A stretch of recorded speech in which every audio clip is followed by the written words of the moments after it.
Ito lang yung kailangan nilang gawin manahimik. Paano kapag may weak moments ang isa't isa? I'm sure Yeah. not all the time you're strong. Yeah, Not all the time si Carlos strong.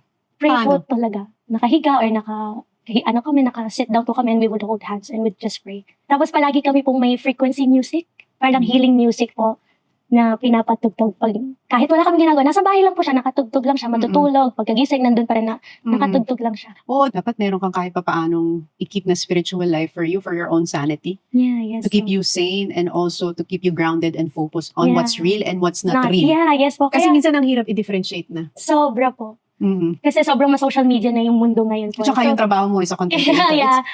Yes, so public. social media talaga, I have to put it out there. Pero mahilig din po kami mag-affirmations, like positive affirmations. We just put it sa YouTube, ganyan. Tapos yung nagsasalita po, puro positive lang.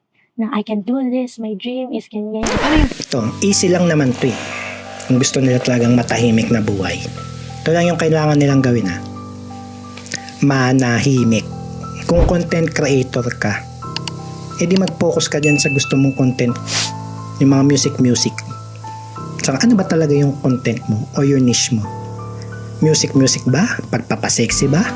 Yung buhay ba ni Kaloy? Kung yung content mo ay yung buhay ni Kaloy at yung drama ng pamilya niya, hindi kayo makakakuha ng peace of mind dyan. Malabo. Kahit anong pagpe-pray na hindi naman seryoso yung ginagawa yung pagpe-pray na yan. Tapos kikinig pa kayo ng affirmative music na yan. Lalo lang kayang gagawing materialistic at narcissistic niyang affirmative music na yan.